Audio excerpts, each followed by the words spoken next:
Alright folks, welcome back to Rule of Thumb. Today I'm bringing you along for a video response to my new friend Linda over at Mouse Toes. If you have not been to her channel, do yourself a favor, stop this video, go look up her channel and start watching. You will not be disappointed. So I was watching some of her videos and I came across one that she did on making lasagna. And I thought to myself, I don't even remember the last time I made lasagna.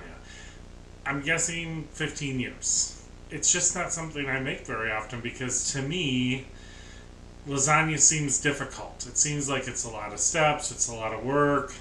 Do I really want to do it? You know, that kind of a thing. And as she is, known to say, it ain't hard. And she's right. It really isn't. You just got to be prepared, get your stuff together, put it together, and you're going to have a great meal. So today, I am going to do my version of lasagna, and hopefully it will hold up to hers. So I'm going to turn you around, show you what I'm working with, and we'll move on from there. Okay folks, welcome back. So what I have here in this pan is a pound of ground beef, and then I have, I was missing the jar. I have here a pound of ground turkey sausage. This is my homemade turkey sausage. I'll put the link in here if you haven't seen that video. This is the only turkey sausage we use. We absolutely love it, and it is super versatile. So I got a pound of that. I've got a quart and a pint of tomato sauce. I picked these up at Aldi. I don't think they have them anymore, but I wanted to put mushrooms in here, and I went to grab a jar of regular mushrooms, and then I remembered I had these, so I'm going to go ahead and throw those in there. I've got some roasted garlic and an onion. So what I'm going to start off doing, I'm going to get my meat in here and get my meat cooking and get the onion added to it so that the onion can start to break down and a little bit of the garlic, and then I'll bring you back when we're at the next step. Okay folks, we're back. So I got all my meat browned together here with my onions. The onions have started to wilt. I had a little bit more fat in the ground beef than what I wanted, so I did go ahead and drain mine and put it back in the pan. That is completely up to you. You do you. So I'm going to go through my spice mix here. I have 2 tablespoons of parsley. I have a tablespoon of marjoram and 2 teaspoons of Turkish oregano. I have a teaspoon each of sweet and smoked paprika, and I have a half teaspoon of crushed red pepper flakes. I put 2 heaping teaspoons of the roasted garlic in here, as well as some salt and pepper. I may add more salt and pepper to taste as the sauce cooks. Salt and pepper is a hard thing to give measurements on because everybody's taste and dietary restrictions are different.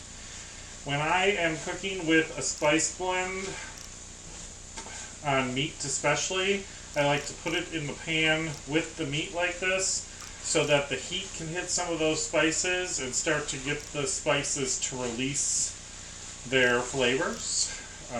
So that's why I put those in first. And now I'll start adding the tomato products. So this is the Italian seasoned mushrooms. I have used these before to make a pasta sauce, and they were really good. So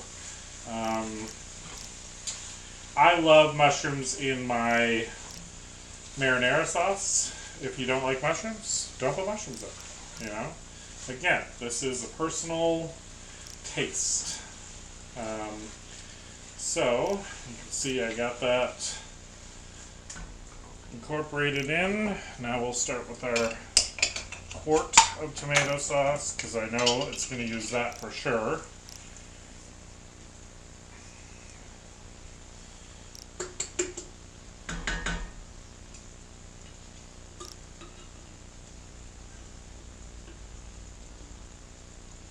What I like to do is try and get the majority of my sauce out of the jar, and then I will take just a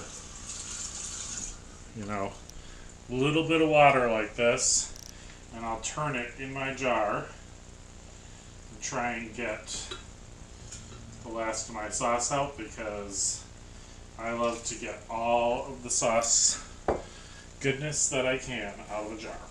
And that little bit of water that I used will cook out as this sauce starts to cook down. So I'm going to hold off on the pint of sauce for right now. I'm going to let this start to cook down and let those flavors meld. So I'm probably going to let this simmer on my stovetop here for at least a good hour. I love the idea that Mouse Toes had of putting it in the crock pot and letting it sit for 3 or 4 hours in the crock pot. I unfortunately did not have the opportunity to start this early enough today to do that. So I'm going to do mine on the stovetop for a good hour, and then we'll come back and I will show you the next step. Okay, so while our sauce is simmering here, I thought I would mix up the cheese mixture and get that in the fridge so those flavors could start to, combine as well. So I have 2 containers of whole milk ricotta cheese. I've got 2 eggs, and I have a container of pecorino romano from Trader Joe's because that's what I have. Sometimes I will grate it fresh, but this is what I have on hand, so this is what we're going to work with today. So, get these. And these, I swear, are the hardest things in the world to open, is the little plastic safety tops on these. I mean, am I the only person that can't get those off? I mean, really. So, get these in here.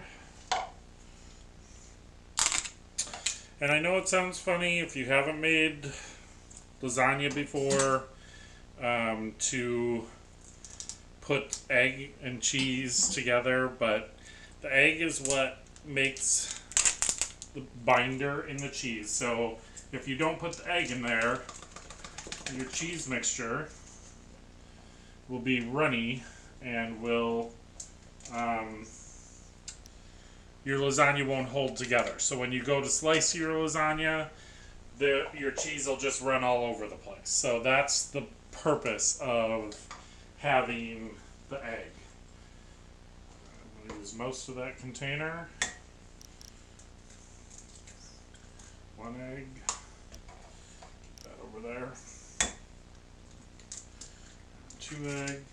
If you are egg conscious and you're worried about your eggs, you can crack your eggs in a separate dish and then, add them to your bowl.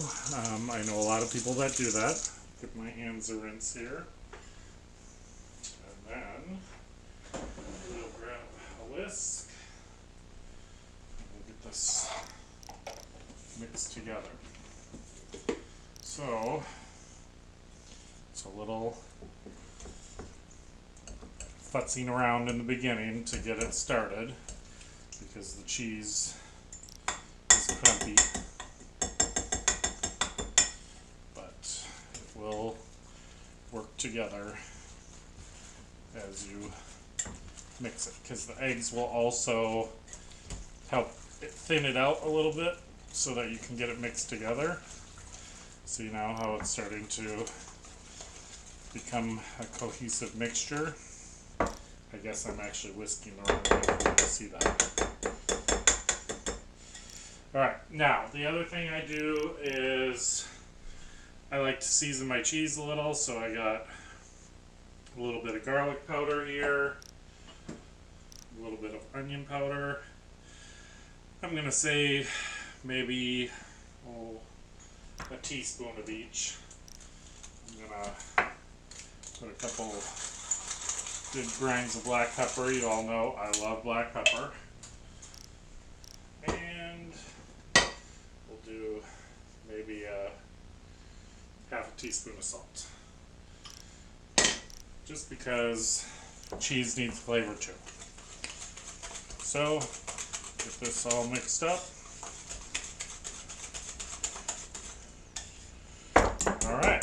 Simple as that. So now I'm going to put that in the fridge. Scrape down my sides here, excuse my arm. Scrape down my bowl. And I'll cover this with plastic wrap. Throw that in the fridge for when we're ready to put it together. So when we get to that stage, once our meat sauce has simmered and our cheese is cooled and we're ready to hit the next step, I will bring you folks back. Okay folks, we're back and we are ready to start putting this together. So I have a 9x13. This is actually the Rachel Ray, I think she calls it the lasagna lugger pan, but it's a good pan. So I sprayed my pan. I'm going to get a little bit of sauce in the bottom here to give us a little goodness. Now, always better to make too much sauce than not enough, because you can use the sauce for a million other things, but if you don't have enough, it's a real bummer. So, I got the oven ready noodles, but I just don't trust them. So I'm using, I parboiled mine just because I feel better about it. You do what works for you, like I always say, but for me, I just feel better about knowing that they're going to cook all the way through. So I'm going to try and get 4 of these. These are smoking hot, of course. So pull this over. I want to try and get edge to edge coverage. And if we have to, we can stick a little piece in the end too.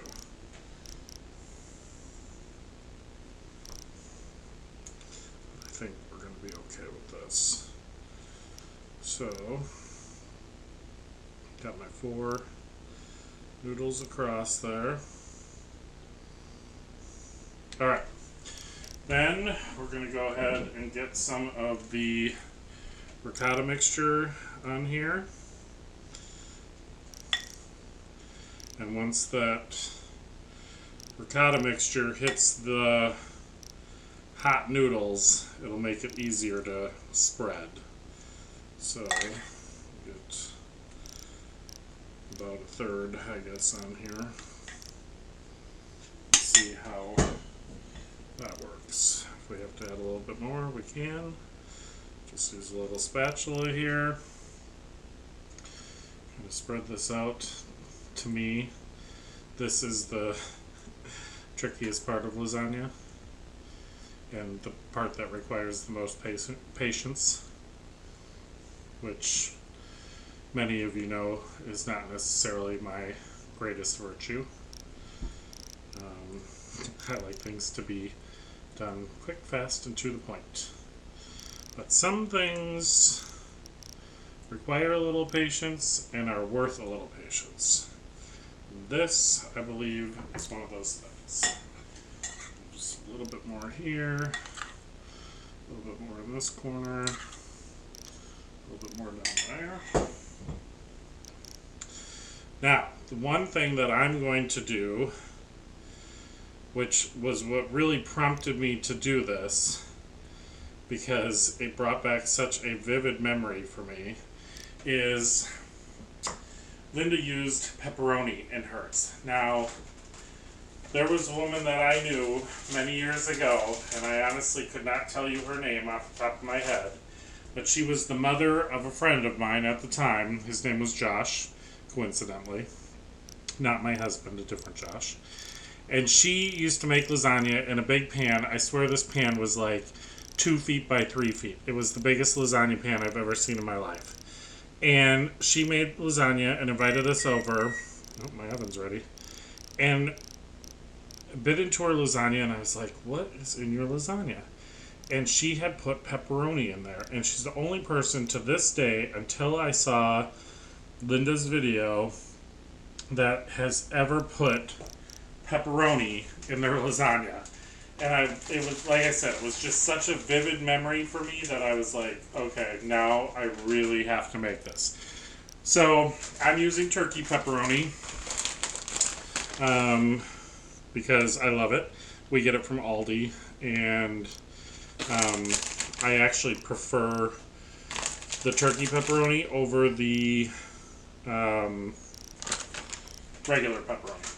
So I am using a mozzarella and a little bit of an Italian blend cheese. So just a nice little layer of cheese in there. Then we're going to go back in with some more sauce. So you want to try and ladle your sauce so that it'll be easy enough for you to spread. So you kind of get it as laid out for yourself as you can. Like that.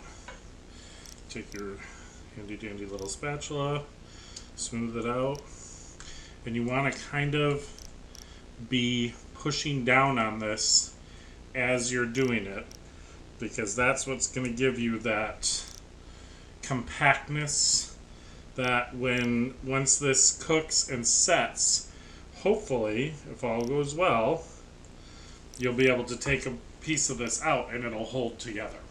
So I'm going to go ahead and keep layering this. I will bring you folks back when I get it all layered up and we're ready to put it in the oven. Okay, so now the first layer you saw, I did the sauce, then I did the noodles, the cheese, the pepperoni, the shredded cheese, then sauce, noodles, cheese, so on and so forth. So I went sauce, I went noodles, I went with the cheese. Now this time I am going to do sauce and then the shredded cheese on the very top, because that's what we want to brown up at the end. Now you'll see I have a little bit of noodle showing on the edge.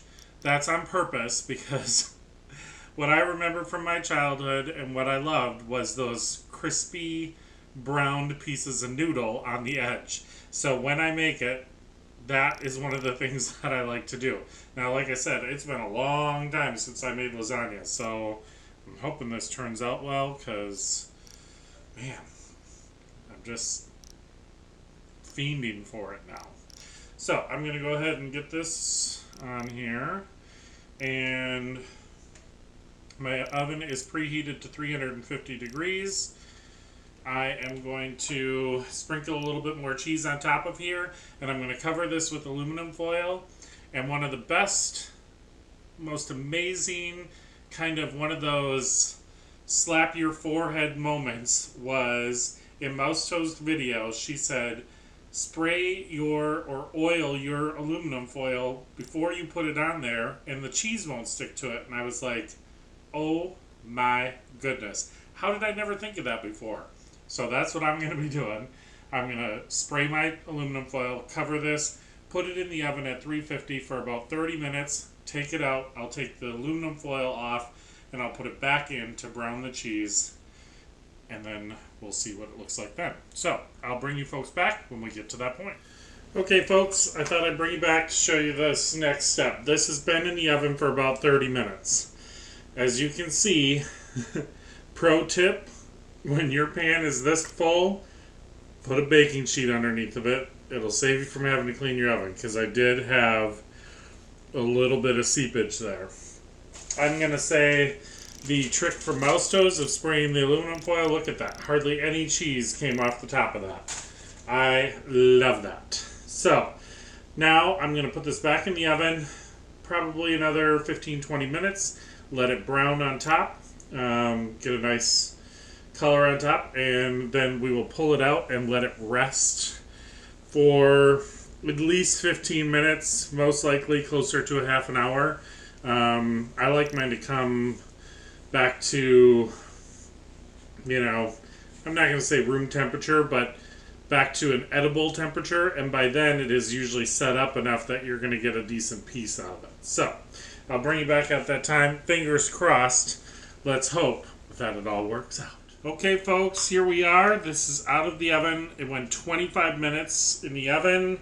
You can see we got a nice golden brown on the top. It is a happy, happy, happy lasagna. So, I'm going to let this sit for, I'm going to say, good 15, 20 minutes, maybe even closer to a half an hour. I want it really to set up so that when I cut that first piece, it comes out as a piece of lasagna instead of, hopefully, lasagna, not lasagna soup. So, we will see. Like I said, been about 15 years. First crack at it in a while, so I'm not making any promises, but we're going to give it a shot, and I'll bring you folks back when we get there. Okay, folks, there it is. A perfect piece of lasagna. This will probably set even more as it sits here, but I got a square out of the corner, so I feel like that's a victory. I'm going to turn you around, and we'll take a bite and let you know what we think. Okay, here we go. A little bite of this, make sure we get a little bit of everything here. It's probably screaming hot still.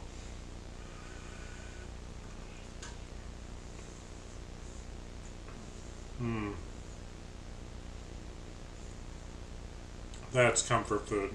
Josh, you around? You want to come take a bite? We'll get a second opinion.